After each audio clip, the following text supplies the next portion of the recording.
Used cars are unreliable and cost a lot to repair, right? Well, not when you know how to find and how to buy a quality one. Today I'm going to walk you through the process step by step.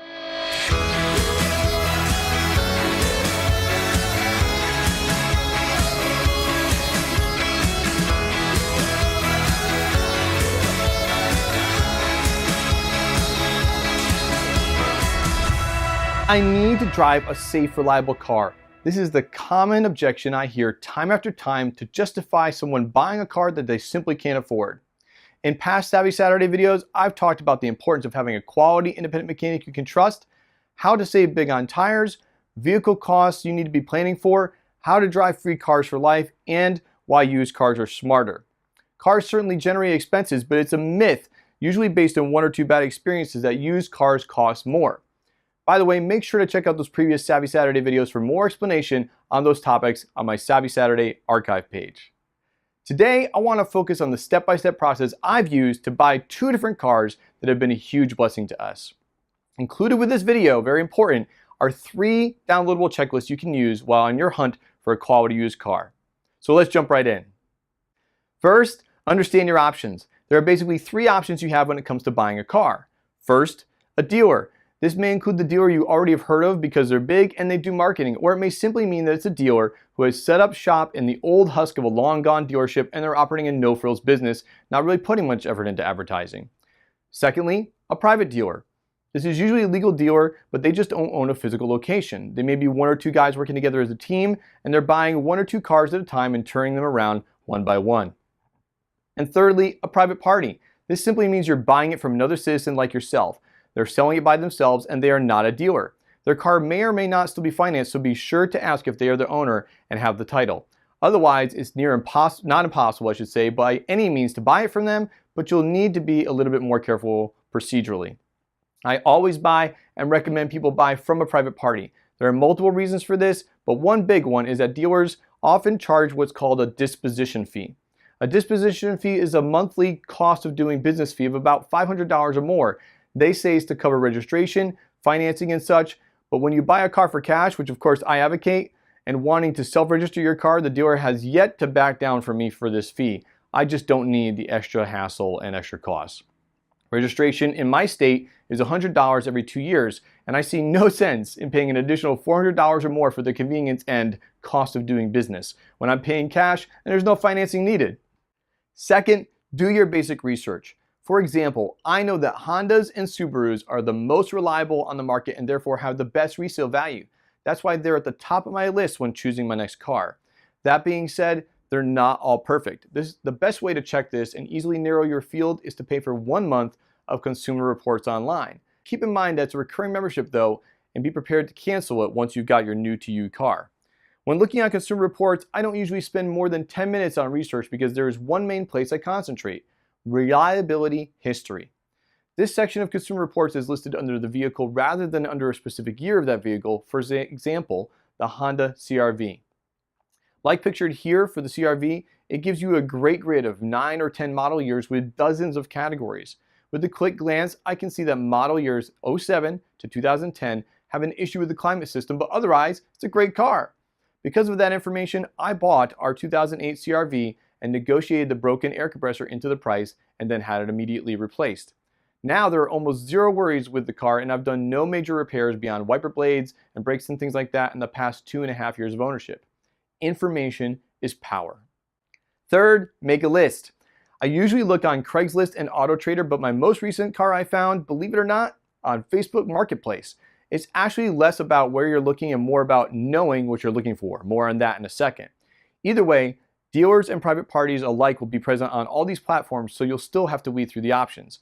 As you find potential candidates, copy the URL of the listing and paste it into a running list. Then, right underneath the URL in the list, a few key things: the year of the car, the make and model if you aren't only looking for a specific thing like a Honda Civic, the current mileage, the price, what town it's located in, and lastly, any unique identifiers you want to remember, such as there's no pictures in this post. The odometer has no picture to prove their claim. It's a hybrid versus not, or the submodel such as LX or EX, etc. This will save you time when making a plan of attack for later steps, so you have a quick cheat sheet and you don't have to keep bouncing back and forth to each post. Fourth, reach out softly. Once you've got your list, start calling. If they didn't include a phone number, I strongly recommend pushing to talk by phone. You can't hear tone over text, and it's best to have a dialogue. If you must communicate over chat or message, then ask these questions specifically as detailed in the checklist. Either way, if they struggle, act impatient, or are unresponsive with these preliminary questions, that alone may tell you all you need about whether or not to pursue the next step with this car. These questions include: how long have you owned the car? Why are you selling the car? Has this car been in any accidents? And does this car leak any fluids? Make sure to download the free worksheet for this and the other checklists. There's more to this than I could fit in a video by far. Fifth, inspect thoroughly. Now that you've done your initial due diligence, it's time to visit some cars. It's critical that you invest the time into really checking out a car. Don't worry, you don't have to be a mechanic. The checklist I provided will make sure you don't miss anything. Expect that if you complete this entire checklist, each car will take about 30 minutes or so to inspect. Don't let that overwhelm you, because the truth is you may inspect 10 cars and only finish the inspection with 2 or 3. It's likely that you may walk up to a car and after just the first few things, realize there's no point in continuing. You may get halfway through and find a glaring issue and stop. It's not going to take you as long as you think, I promise. Throughout this process, make sure to take pictures of anything of concern or note, and that includes a picture of the VIN number so you can check the odometer for rollbacks. Here's a small sampling of some of the things you can expect to check. Are fluids clean and clear and not dark? Are there any rips or tears in the seats? Inspect the trunk. Is everything there in its place? And then have someone accelerate the car while you're outside looking at the exhaust coming out. It should be clean and clear. Black means the engine is burning too much gas, which hurts the fuel economy. Blue means the engine is burning oil as the oil is getting past valve seals and piston rings, and that's a recipe for blowing your engine. White means the water is getting past the head gasket, which is a major problem. This is just a fraction of the comprehensive list in the downloadable checklist. Make sure to utilize it. Sixth, take it to your mechanic. Now that you've done your layman's inspection, if the vehicle is still one you're interested in, it's time for this very important last step before arranging the sale: having your mechanic inspect it. It is very important that you not buy a vehicle without having a mechanic you trust inspect it. If buying from a dealer, they will likely give you a temporary registration, take your license information, let you take it to the mechanic, and return it the same day. So make sure to plan ahead and clear your mechanic's availability. If you're buying it from a private party, this may be more difficult. They may have already taken it off the road and it's not registered anymore, so it can't be legally driven. They also may not live close to your mechanic. With determination, it's definitely possible to work around these obstacles. In one case, my mechanic was very close to the seller, but the car wasn't registered. I was able to arrange with the seller for them to get it to the mechanic themselves and drop it off. My mechanic approved it with flying colors, and it's been a great car ever since. In another case, the car we wanted was 45 minutes from our house, so there was no way our mechanic could inspect it. I went on Facebook, I found friends in that area who I'd known for years, and found a mechanic that they trusted to inspect it for us. It cost a small premium, but it was well worth the peace of mind and professional inspection. Seventh, close the deal. Now that you've researched it, shopped the market, inspected it, and had your mechanic inspect it, it's time to buy the car. Dealers will be very used to this process, especially since they're charging you more for the convenience, but you should still cross-check the process and make sure they don't screw something up. If buying from a private party, you should definitely assume the seller knows nothing and do your due diligence. I've had both scenarios. The procedure differs a little bit from state to state, so definitely search your local DMV website for the step-by-step on buying a car. In my state, it's very straightforward, but also very important you do things in a certain order.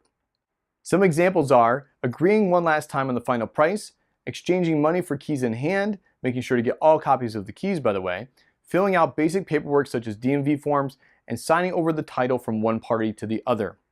You then take the title and the paperwork to Purgatory, the DMV, to get everything officially changed over. This process is detailed in the final downloadable checklist in this week's post, so make sure to grab it.